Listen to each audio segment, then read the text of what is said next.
Hello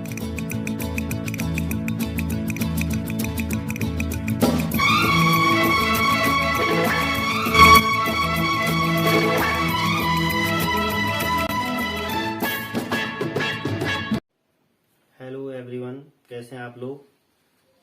आज जो आपके सामने टॉपिक है ये है कैपेसिटर और कॉम्बिनेशन ऑफ कैपेसिटर। पिछले वीडियो में आपको हमने कैपेसिटर क्या होते हैं और कैपेसिटर कितने टाइप के होते हैं। बेसिकली आपको मैंने दो टाइप के कैपेसिटर बताए थे। एक था उनमें से पैरेलल प्लेट कैपेसिटर, दूसरा था स्फेरिकल कैपेसिटर। दोनों का काम है कि लार्ज अमाउंट ऑफ चार्ज को स्टोर करके रखना।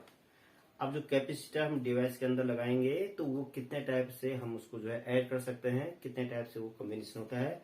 तो जैसे आपने प्रीवियस क्लास 10th में पढ़ा होगा कॉम्बिनेशन ऑफ रेजिस्टेंस, तो हमने दो टाइप के कॉम्बिनेशन पढ़े हैं। एक है उनमें से इन सीरीज कॉम्बिनेशन, दूसरा है पैरेलल कॉम्बिनेशन। अब ऐसे यहाँ पे जो है कैपेसिटर भी दो टाइप के कॉम्बिनेशन आपको बताए जाएंगे। पहला है सीरीज कॉम्बिनेशन, दूसरा है पैरेलल कॉम्बिनेशन। तो पहले हम जो है सीरीज कॉम्बिनेशन की बात करते हैं, कैपेसिटर की सीरीज कॉम्बिनेशन की। अब जो कैपेसिटर की बात है यहाँ पे, अभी आपको दो टाइप के कैपेसिटर पिछले वीडियो में बताए हैं। एक है स्फेरिकल कैपेसिटर, एक है पैरेलल कैपेसिटर।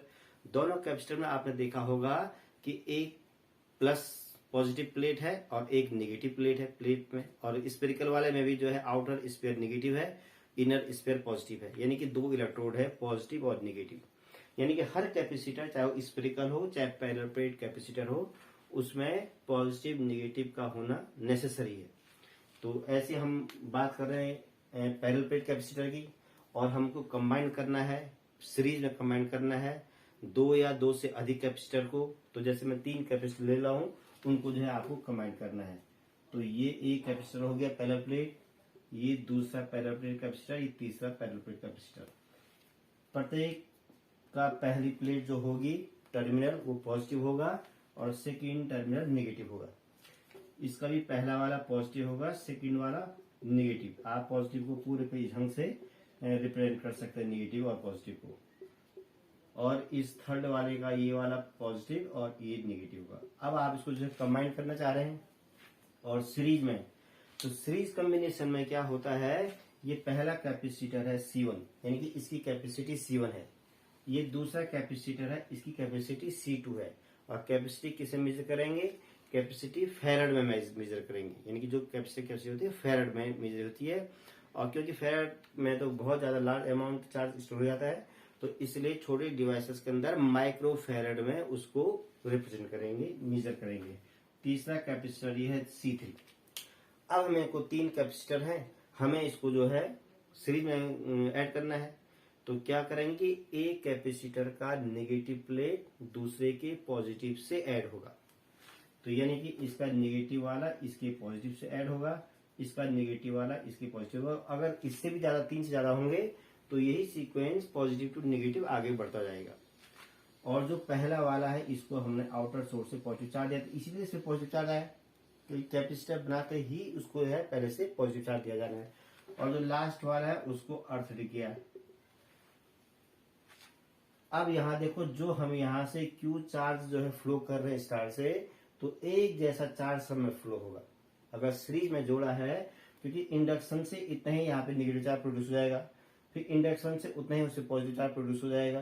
यानी कि जितना क्यू चार्ज हमने यहाँ से जो है स्टार्ट किया, वही क्यू चार्ज जो है तीनों कैपेसिटर में क्यू चार्ज रहेगा। यानी कि इसमें भी जो चार्ज है सेकंड वाले में वो क्यू रहेगा, थर्ड वाले में भी क्यू चार्ज रहेगा। लेकिन सारे कैपेसिटर का स्टार और एंड अलग अलग है। इसका स्टार और एंड यहाँ पे जोड़ा होगा ना, तार लेके हमने जोड़ा होगा उसको, तो जहां पे ज्वाइंट होगा तो वहां पे दूसरा कैपेसिटर शुरू हो जा रहा है जहां ज्वाइंट का। तो यानी कि जहां से दूसरा कैपेसिटर शुरू हो जा रहा है तो वहां से पोटेंशियल चेंज हो जाएगा। यानी कि इसका पोटेंशियल V1 यहाँ से यहाँ तक का, नेक्स्ट का पोटेंशियल यहाँ से यहाँ तक का V2, और यहाँ से यहाँ V3। हमने यहाँ पे 3 कैपेसिटर लिए इसलिए V3। अगर आप 4 कैपेसिटर 5 कैपेसिटर लेंगे तो V4 V5 आगे इंक्रीज हो जाएगा। ठीक, आपको हमने बताया हुआ है कि Q इक्वल टू CV होता है, Q इक्वल टू CV होता है। तो यदि हम यहाँ से जो है V इक्वल टू करेंगे तो Q अपॉन C, इंटरचेंज हो क्या है, तो V equal to Q upon C। क्योंकि यहाँ पे 3 टाइप के कैपेसिटर है तो 3 टाइप के पोटेंशियल है, V1 V2 एंड V3। तो पहले कैपेसिटर के लिए हुआ V1, तो Q/C है तो Q/C1 होगा, क्योंकि Q तो एक ही है, Q1 Q2 है नहीं कहीं पे, लेकिन C1 C2 तो सब में है, तो यानी कि Q/C1। दूसरे कैपेसिटर के लिए हो जाएगा V2 = Q/C2, और थर्ड कैपेसिटर के लिए हो जाएगा V3 = Q/C3। पोटेंशियल हमेशा एलजेब्रिक सम के इक्वल होता है पूरे कॉम्बिनेशन का, यानी कि अगर हम यहाँ से स्टार्ट टू एंड का पोटेंशियल मेजर करेंगे V, तो वो होगा individual sum of V1 plus V2 plus V3, अगर 3 है तो, और 4 है तो V4, 5 है तो V5। तो यहाँ पे मैंने 3 के एग्जाम्पल दिया हुआ है, तो इसलिए V3 तक इसको ऐड कर रहे हैं। ठीक, अब आप इसमें जो है V की वैल्यू और V1 V2 की वैल्यू रख दीजिए। V की वैल्यू कितनी है, Q/C, तो V की वैल्यू आपने Q/C रखा। V1 की वैल्यू कितनी है, Q/C1, और V2 की है Q/C2, और V3 की Q/C3। लेफ्ट हैंड में Q है, राइट हैंड में न्यूमरेटर में Q है, सबका Q आप कॉमन लेके कैंसिल कर सकते हैं। अगर इन तीनों में से Q कॉमन लेंगे तो 1/C1 हो जाएगा, और Q से Q कैंसिल हो जाएगा, तो 1/C = 1/C1 plus 1/C2 plus 1/C3। तो ये कैपेसिटर के सीरीज कॉम्बिनेशन का फॉर्मूला है, यानी कि इसमें जो रिजल्टेंट कैपेसिटेंस है वो फाइनली डिक्रीज हो जाता है, कम हो जाता है। एक एग्जांपल आप समझ सकते हैं कि माना बात आपके पास जो है 3 इंडिविजुअल कैपेसिटर होगी, C1 जिसकी वैल्यू है 3 माइक्रोफैरड, C2 इसकी वैल्यू है आपकी 4 माइक्रोफैरड, और C3 यह है 5 माइक्रोफैरड। 3 कैपेसिटर के 3 अलग अलग आपके पास डिवाइस हैं, 3 माइक्रोफैरड, 4 माइक्रोफैरड और 5 माइक्रोफैरड, और आपने किसी इंस्ट्रूमेंट के यानी डिवाइस, इलेक्ट्रॉनिक डिवाइस के अंदर इसको सीरीज में ऐड करके रखा हुआ है, जोड़ कर रखा है सीरीज में, और सीरीज में इस ढंग से ऐड करके रखा हुआ है। तो रिजल्टेंट कैपेसिटेंस उस डिवाइस की क्या हो जाएगी, तो 1/C = 1/C1 plus 1/C2 plus 1/C3, यानी कि जो 1/C यानी कि रिजल्टेंट कैपेसिटेंस है वो इनके सम के बराबर होगा, लेकिन इनवर्स करके हम सम कर रहे हैं। 1/3 प्लस 1/4 प्लस 1/5। 3, 4, 5 का एलसीएम कितना होता है, आप लोग 3, 4, 5 का एलसीएम कितना होगा, जल्दी बताओ कोई। तो ये होगा आपका 60 होगा एलसीएम, 60 एलसीएम होगा। 3 का डिवाइड इसमें कितने बार गया, 20 बार। 4 का कितना गया, 15 बार। 5 का कितने बार गया, 12 बार। ऐड कीजिए इसको, 1/C = कितना हुआ, 35 प्लस 12 47 हुआ है, 47/60। ये तो 1/C आया, हमें C निकालना है। तो अगर ये 1/C इतना आया तो हमें C कैसे निकालेंगे, 1/C 47/60 है, लेकिन हमें कैपेसिटेंस 1/C नहीं C चाहिए, तो C = हुआ आपका, रिवर्स कर देंगे इसको, 60/47। 1/C इतना है तो इनवर्स करके कितना हो जाएगा, C = 60/47 होगा। अगर आप इसको कैलकुलेट करें तो कैलकुलेट करके कितना आ जाएगा, 1.27 माइक्रोफैरड इतना आ जाएगा। तो देखो भाई, हमारे पास 3 कैपेसिटर थे, 3 माइक्रोफैरड, 4 माइक्रोफैरड, 5 माइक्रोफैरड। हमने तीनों को एक साथ जोड़ कर रख दिया, तो आप तो सोचेंगे कि हम जो है 3, 4, 5 को ऐड करके जो है 12 माइक्रोफैरड हो गया, बड़े खुश हो जाएंगे आप कि हमारी कैपेसिटी बढ़ गई 12 माइक्रोफैरड। लेकिन ऐसा नहीं, वो डिक्रीज हो जाएगा, इतना डिक्रीज हो जाएगा कि जो उन तीनों में से सबसे कम है उससे भी कम जो है रिजल्टेंट कैपेसिटी हो जाएगी, 1.27 माइक्रोफैरड कैपेसिटी जाएगी, जबकि सबसे कम वाला कितने का था, 3 माइक्रोफैरड का था। जब मैं तीनों को जोड़ा तो कैपेसिटी बढ़ी नहीं, ये घट गई, और घटी नहीं बल्कि बहुत कम हो गई है, जो उनमें सबसे कम था उससे भी कम कैपेसिटी हो गई है। अब आप बोल लोगे कि ऐसा कैसा काम हो गया, वे ज्यादा जोड़ रहे हैं, कम हो जा रही कैपेसिटी, और क्यों कम कर रहा है। तो जो इलेक्ट्रॉनिक डिवाइस होते हैं वो डिफरेंट टाइप के एक्टिविटी के लिए बने होते हैं, कि कहीं कैपेसिटी चार्ज की ज्यादा चाहिए होती है, कहीं कम चाहिए होती है। अब आपके पास तो हर कैपेसिटी का कैपेसिटी तो मिलेगा नहीं, ठीक। तो माना बात जो है, किसी डिवाइस के अंदर आपके पास माना मोबाइल फोन है, कंप्यूटर है, लैपटॉप है, उसमें आपको रिक्वायरमेंट है कि 1.27 का माइक्रोफैरड कैपेसिटर लगा हुआ है उसमें, अब कैपेसिटर आपका जल गया, ठीक। तो आप जो है पूरे बाजार में ढूंढे कि 1.27 वाला जो है माइक्रोफैराड कैपेसिटर चाहिए हमें, क्योंकि आप ज्यादा वाला लगे तो काम ही नहीं करेगा डिवाइस आपका। तो आपने पूरे बाजार में ढूंढा कि कहीं 1.27 माइक्रोफैराड वाला कैपेसिटर आपको मिला नहीं। किसी ने कहा कि मेरे यहाँ 3 माइक्रोफैराड का है, किसी ने कहा 15 माइक्रोफैराड का, किसी ने कहा 2 माइक्रोफैराड का है। तो कौन सा आपका जो डिवाइस हमेशा के लिए खराब हो गया?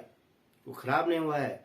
आप क्या करेंगे कि एक जोड़ से 3 माइक्रोफैराड का लेंगे, एक जोड़ से 4 का, एक जोड़ 5 का माइक्रोफैराड लेंगे, और जो आपका 1.2 वाला खराब हो गया है उसके बदले तीनों को इस ढंग से ऐड कर देंगे।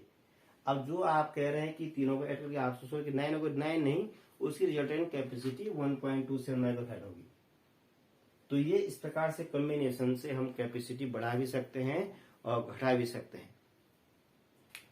तो सीरीज कॉम्बिनेशन में आप समझ चुके हैं कि कैपेसिटेंस रिजल्टेंट क्या हो जाता है, कम हो जाता है। अगर डिवाइस में हमें कम कैपेसिटी का चाहिए तो हमारे पास तो ज्यादा कैपेसिटर है, हम उसको सीरीज में जोड़ देंगे तो कैपेसिटी कम हो जाएगी। अब बात हो रही है पैरेलल कॉम्बिनेशन की, कि कैपेसिटर को पैरेलल में किस ढंग से ऐड किया जाता है। तो इसके लिए अगर वही 3 कैपेसिटर में ले रहा हूं, 3 कैपेसिटर ले रहा हूं मैं, तो एक कैपेसिटर ये है C1, दूसरा ये है C2 और तीसरा ये है C3। इस प्रकार से लिया। प्रत्येक कैपेसिटर की पहली जो प्लेट होगी वो पॉजिटिव होगी और सेकंड प्लेट नेगेटिव होगी। ऐसे तीनों कैपेसिटर की फर्स्ट और सेकंड प्लेट को पॉजिटिव और नेगेटिव लिया। हमें क्या करना है पहले कॉम्बिनेशन में, पिछले वाले में तो क्या किया हमने कि एक ही पॉजिटिव से एक ही नेगेटिव को जोड़ा था। अब हम क्या करेंगे, तीनों का पॉजिटिव 3 है तो 3, 4 है तो 4, उन सब का पॉजिटिव जो है एक पॉइंट पे कलेक्ट कर देंगे और सबका नेगेटिव जो है प्लेट को दूसरे पॉइंट पे कलेक्ट कर देंगे। यहाँ पे कलेक्ट किया हमने, ये वाला कॉम्बिनेशन ए पे यहाँ पे, और यहाँ पे है बी। तो बी वाले को हमने अर्थ कर दिया और ए वाले को पॉजिटिव चार्ज दिया है। इसीलिए पहले वाले पे जो है पॉजिटिव चार्ज आया है और सेकंड वाले पे नेगेटिव चार्ज आया है। हम जो हम यहाँ से क्यू चार्ज दे रहे हैं, ये आउटर सोर्स से क्यू चार्ज दे रहे हैं। तो अब तीनों जगह क्यू चार्ज नहीं जाएगा। भैया आप अगर माना बात जो है 10 कूलाम का चार्ज दे रहे हैं तो 10 कूलाम 10 कूलाम 10 कूलाम 3 जगह तो जाएगा नहीं, वो तो 30 कूलाम हो गया। आप तो दिए थे 10 तो 30 कहां से आ गया भैया, कुछ जादू तो लागे 3। ठीक है, तो हमने क्या कि जो क्यू कूलाम का चार्ज है वही 3 जगह डिस्ट्रीब्यूट हो जाएगा। 10 कूलाम दिया है तो इक्वल जा भी सकता है, नहीं भी जा सकता, डिपेंड करेगी कैपेसिटी इक्वल है कि नहीं है। अगर तीनों की कैपेसिटी इक्वल होगी तो इक्वल चार्ज आएगा, यानी कि 10 का 3 पार्ट कर दो, इक्वल जितना बोला 3.3 उतना जाएगा। लेकिन कम ज्यादा होगा तो चार्ज भी कम ज्यादा जाएगा। जहां कैपेसिटी ज्यादा होगी तो वहां ज्यादा चार्ज आएगा, कि कैपेसिटेंस का मतलब है कैपेसिटी स्टोर करने की चार्ज की।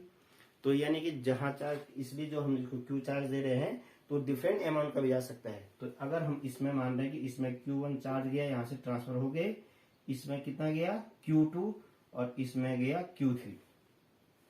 अब यहाँ से Q1 इंडक्शन से उतना ही चार्ज यहाँ पे क्रिएट हो गया, यहीं Q2 यहाँ क्रिएट हो गया और Q3 के बाद इतना हो गया, और मिल के फिर B पे तीनों बराबर हो गए और मिल के फिर वही Q के बराबर बन गया।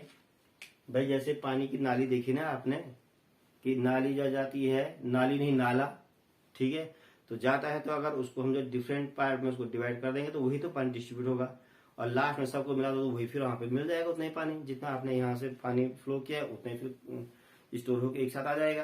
तो वही यहाँ पे जितना चार्ज यहाँ से भेजा है Q, वही जो है फाइनली यहाँ पे कट होकर Q हो जाएगा। अब जो तीनों कैपेसिटर हैं, तीनों का स्टार्ट और एंड पॉइंट A और B है यहाँ पे, और सीरीज में क्या था कि स्टार्ट और एंड तीनों का अलग अलग था, जहां जहां पे ज्वाइन था वहां पे स्टार्ट एंड था। यहाँ पे जो है तीनों का स्टार्ट A पे हो रहा है, एंड तीनों का B पे हो रहा है, स्टार्ट एंड एक ही है। अगर स्टार्ट और एंड पॉइंट एक ही होगा तो पोटेंशियल भी एक होगा, ये एक ही पोटेंशियल होगा सबका भी, इसका भी पोटेंशियल भी। पैरेलल में पोटेंशियल सेम होता है और सीरीज में चार्ज सेम होता है, ये आपको ध्यान रखना है। अब आपके पास फॉर्मूला है Q=CV, ये फॉर्मूला आप जो है पिछली वीडियो में पढ़े होंगे। तो यहाँ पे 3 टाइप के Q हैं। पहले वाले के लिए Q1 C1 इंटू V, क्योंकि V1 तो है नहीं लेकिन C1 है। दूसरे वाले के लिए Q2=C2 इंटू V, और तीसरे वाले के Q3=C3 इंटू V। और टोटल जो Q है ये और ये, वो है Q1 plus Q2 plus Q3 के सम के इक्वल, यानी कि फाइनली जो Q है Q1 plus Q2 plus Q3। तो Q की जगह कितना रखेंगे आप, CV। Q1 की जगह कितना रखेंगे, C1 भी, C2 भी, C3 भी, और भी कॉमन ले लो आप राइट हैंड साइड में, तो भी से भी कैंसिल हो जाएगा। तो C इक्वल टू बचेगा आपका C1 plus C2 plus C3। ये है फाइनल फॉर्मूला किसका, parallel combination of capacitor. Parallel series, parallel में कैसे उसको कंबाइन करेंगे, तो इसमें कैपेसिटी क्या हो जाएगी, डायरेक्टली ऐड हो रही है तो बढ़ जाएगी। अगर जो हमने एग्जांपल पिछली उसमें लिए थे 3 माइक्रोफैरड, 4 माइक्रोफैरड, 5 माइक्रोफैरड, अगर हम तीनों को पैरेलल में जोड़ेंगे तो फाइनल कैपेसिटेंस उस डिवाइस का 5 प्लस 4 प्लस 3 यानी कि 12 माइक्रोफैरड हो जाएगा। अब देखो, अगर हमने वही 5, 4, 3 को सीरीज में जोड़ा तो फाइनल कैपेसिटेंस 1.27 हो गया, और सीरीज में जो पैरेलल में जोड़ा तो 12 माइक्रोफैरड हो गया। तो डिपेंड करता है कॉम्बिनेशन पे, कैपेसिटेंस तो वही रहेंगे, उनको किस ढंग से हम कंबाइन करें, किस ढंग से ऐड करें कि कैपेसिटी हम बढ़ा भी सकते हैं और घटा भी सकते हैं। तो कॉम्बिनेशन ऑफ कैपेसिटर का इसमें बहुत बड़ा रोल है। तो आप जो है वीडियो को लाइक और सब्सक्राइब जरूर कीजिए, ताकि आपको अगले वीडियो का नोटिफिकेशन टाइम पे मिल जाए और आप लोग टाइम पे अपनी पढ़ाई को आगे कंटिन्यू जारी रख सकें। आप लोग घर में रहिए और अपना बहुत बहुत ध्यान रखिएगा अपना।